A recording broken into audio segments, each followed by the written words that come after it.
کہ آج ایک نماز کا تذکرہ ہے، اور نماز بیان کرنے سے پہلے میں آپ سے سوال کرنا چاہوں گا، کوئی ایسی نماز تلاش کرتے ہیں میں اور آپ مل کر کہ اس نماز کے پڑھنے کی برکت سے خدا موت کو آسان کر دیتا ہو، خدا توبہ قبول کر لیتا ہو، خدا کی بارگاہ میں عمل مقبول ہو جاتے ہوں، خدا مجھے مغفرت کے تحفے عطا کر دیتا ہو، جس نماز کی برکت سے خدا میرے اور میرے اہل و عیال کو مبارکباد پیش کرتا ہو، وہ کون سا ایسا عمل یا ایسی نماز ہو سکتی ہے کہ جس کی برکت سے خدا روز قیامت میرے دشمن کو بھی مجھ سے راضی کر دے؟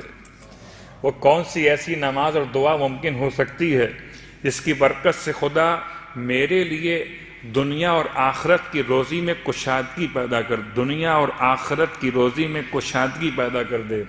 وہ کون سی نماز یا دعا ہو سکتی ہے جس کی برکت سے خدا میرے والدین کو بھی بخش دے اور ذریت کو بھی بخش دے؟ وہ کون سی ایسی دعا ہو سکتی ہے کہ خدا میرے لیے آسانیاں پیدا کر دے، کوئی مشکل نہ ہو؟ وہ کون سی دعا ہو سکتی ہے جو میری موت کو آسان کر دے، روح نکلے مگر سختی قبض روح نہ ہو، یا سختی حالت نزا نہ ہو؟ وہ کون سی ایسی دعا یا نماز ہو سکتی ہے جس کی برکت سے فرشتہ موت کے ساتھ خود جبرائیل میرے سرہانے آ جائیں؟ تو کوئی ایسی دعا یا نماز ہے یا نہیں ہے؟ یا صرف میں نے خواب و خیال کی باتیں آپ تک پہنچائی ہیں؟ یہ صرف تمنائیں نہیں ہیں، یہ آرزویں نہیں ہیں، بلکہ یہ انعامات ہیں سرکار ختم یہ مرتبہ صلی اللہ علیہ وآلہ وسلم۔ میں نے طریقہ بدل دیا، ثواب پہلے بیان کیا ہے اور نماز کو بعد میں بیان کر رہا ہوں، کہ بڑا فرق پڑ جاتا ہے۔ جیسے مارکیٹنگ ہوتی ہے، دوا بعد میں دکھاتے ہیں، دوا کے فائدے پہلے بتاتے ہیں۔ لوگ مجھ سے پوچھتے ہیں مولانا اس کے پڑھنے کا ثواب کیا؟ ثواب پہلے سن لیجئے، نماز بعد میں سنیے۔ اب آپ کے ذہن متوجہ ہو گئے۔ قسم بخدا اگر اتنی 10 چیزوں کے لیے، 10 باتوں کے لیے جو بیان کی گئی ابھی تک، ان باتوں کے لیے میں آپ سے کہوں کہ آپ نے ایک پورا قرآن پڑھنا ہوگا، آپ تیار ہو جائیں گے۔ مولانا بتائیے پڑھنا کیسے؟ الٹا پڑھنا کہ سیدھا پڑھنا؟ اب تو ایسے بھی اعمال آ گئے ہیں، وہ میں کیا باتیں بیان کروں۔ یہ عملیات کی کچھ بحث ہوتی ہیں کہ انسان کو کیسے پڑھنا ہے، مبین سے شروع کرنا ہے، مبین پہ ختم کرنا ہے، الی آخر۔ تو اگر میں آپ سے کہوں کہ ان 10 باتوں کے لیے آپ کو 10 درہم خرچ کرنے پڑیں گے، تو آپ کہیں مولانا بسم اللہ 10 تو بہت کم ہے، ہم 20 بھی خرچ کر دیں گے۔ تو وہ کون سی نماز ہے جس میں درہم خرچ نہیں ہوں گے؟ البتہ ولایت شرط ہے۔ اللہ کے رسول اپنے حجرہ مطہرہ سے باہر تشریف فرما ہوئے ہیں، اور آپ نے اپنے اصحاب کے درمیان ایک اناؤنسمنٹ کیا ہے کہ آپ میں سے کوئی ہے جو اپنے لیے رب سے توبہ کی درخواست کرنا چاہتا ہو۔ اب تک جو میں نے بیان کیا یہ تمام فائدے نماز توبہ کے ہیں۔ صلوات پڑھیں محمد وآل محمد۔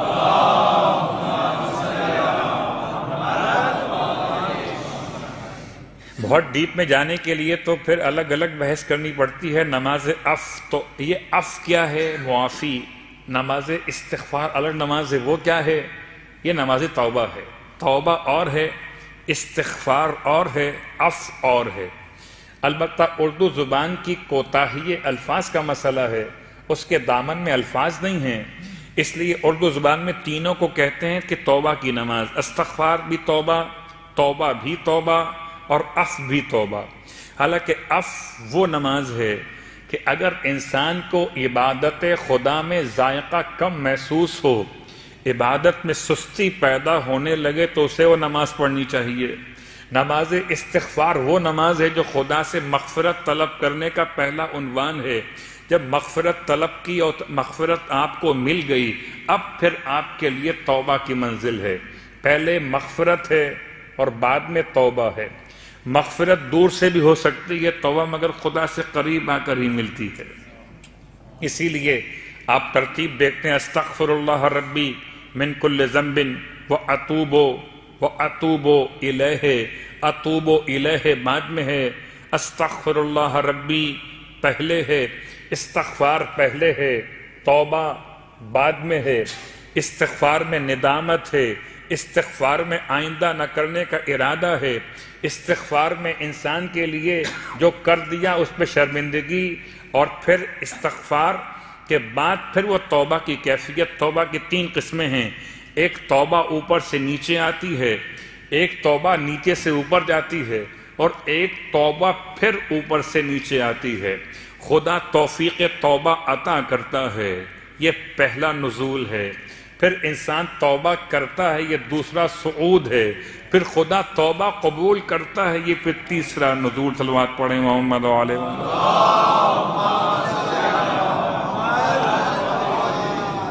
تو توبہ یک طرفہ مسئلہ نہیں ہے، ہو سکتا ہے استغفار یک طرفہ مسئلہ ہو، استغفر اللہ ربی واتوب الیہ، لیکن یہ غیر معصومین کی بات ہو رہی ہے، معصومین کی بارگاہ مقدس کی بات نہیں ہو رہی۔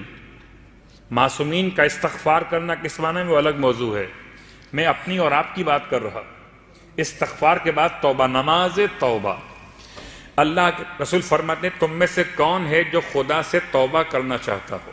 تو بھلا کون سا ایسا شخص ہے جو کہے گا میں خدا سے توبہ نہیں کرنا چاہتا؟ نماز توبہ اللہ کے رسول نے بیان کی غسل توبہ کے ساتھ، گرچہ الفاظ روایت میں غسل لکھا ہوا ہے لیکن بات سمجھ میں جو قرائن سے آتی ہے توبہ۔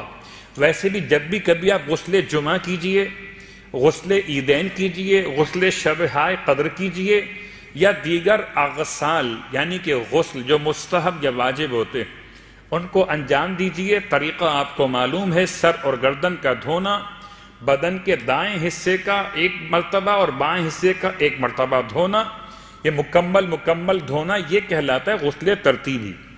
آپ اس طرح جب غسل کو مکمل کرتے ہیں تو پھر نیت کبھی کرتے ہیں جمعے کی، کبھی عیدین کی، کبھی اور مناسبتوں کے اعتبار سے واجب ہو یا غیر واجب، اس میں نیت ایڈ کر لیجئے ہمیشہ کے لیے۔ جب بھی کوئی غسل کریں، غسل مستحب ہو یا غسل واجب ہو، اس میں نیت ایڈ کر لیجئے اپنے اس آج کی مجلس کے بعد سے، اگر نہیں کی اب تک، کہ میں غسل توبہ، غسل جمعہ، غسل توبہ، غسل جنابت، غسل توبہ، غسل شب قدر، غسل توبہ، غسل منت و نظر، غسل توبہ، غسل احرام مثلا الاخر قربتاً الی اللہ۔ اپنے ہر غسل کے ساتھ ایک نیت کو ایڈ کر لیجئے۔ فقہی اعتبار سے کوئی اس میں مسئلہ نہیں ہے، آپ ایسا کرنے پر قادر ہیں، یعنی شرعاً آپ کو اس کی اجازت ہے کہ آپ واجب یا مستحب غسل کے ساتھ ایک نیت کو اور ایڈ کر سکتے ہیں۔ تو سرکار ختم یہ مرتبہ صلی اللہ علیہ وآلہ وسلم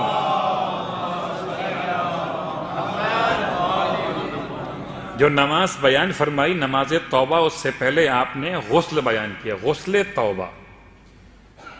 ویسے بھی انسان کو چاہیے جب توبہ کرنے کے لیے آمادہ ہو جائے تو پہلے اپنے آپ کو پاک اور پاکیزہ کر لے۔ غسل کے بعد آپ فرماتے ہیں وضو بھی کرو۔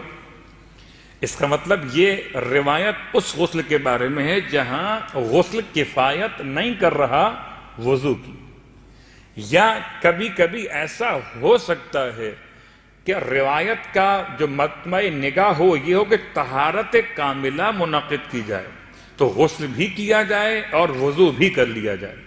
تو دونوں باتیں آپ نے بیان فرمائی، غسل کرو پھر وضو کرو، پھر 2 رکعت کر کے 4 رکعت نماز توبہ کی نیت سے قربتاً الی اللہ پڑھو۔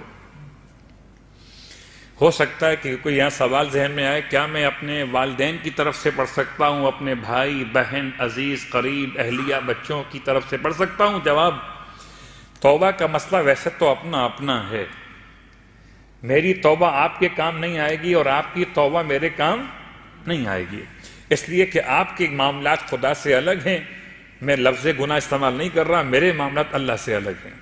لیکن پھر بھی اگر کوئی تمام کی طرف سے پڑھنا چاہے تو شرعاً گنجائش ہے۔ 2 رکعت نماز پھر 2 رکعت نماز۔ طریقہ، سورہ الحمد کے بعد 3 مرتبہ سورہ اخلاص اور 1 مرتبہ سورہ فلق اور سورہ ناس، 3 مرتبہ سورہ اخلاص اور 1 مرتبہ سورہ فلق، 1 مرتبہ سورہ ناس۔ یہ 4 رکعت نماز میں طریقہ بالکل سیم رہے گا، 2 رکعت کر کے نماز مکمل، نماز توبہ قربتاً الی اللہ۔ نماز کو مکمل کرنے کے بعد 70 مرتبہ استغفر اللہ ربی واتوب الیہ، استغفر اللہ ربی واتوب الیہ، استغفر اللہ ربی واتوب الیہ۔ اور اس کے بعد ایک مرتبہ ما شاء اللہ لا قوۃ الا باللہ العلی العظیم کے بعد ایک مرتبہ یا عزیز و یا غفار اغفر لی ذنوبی وذنوب جمیع المؤمنین والمؤمنات انہ لا یغفر الذنوب الا انت یا الا انت۔ آپ پورا پڑھ لیجئے، یہ جملہ ایک مرتبہ ادا کرنا ہے۔ یہ نماز کے تمام فائدے اللہ کے رسول نے ارشاد فرمائے۔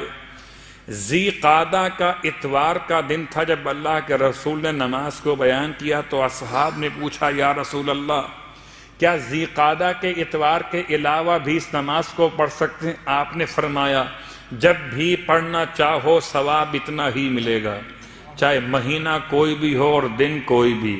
تو شاید پورے سال میں کوئی اور اثر ہوتا ہو مجھ پر اور آپ پر توبہ کے عنوان کا، مگر ماہ رمضان میں تو سچی بات یہ ہے جتنا خدا سے قریب ہوتے ہیں، قریب کیوں ہوتے ہیں کہ دنیا کی لذتوں سے دور ہوتے ہیں اور خدا سے قریب ہوتے ہیں۔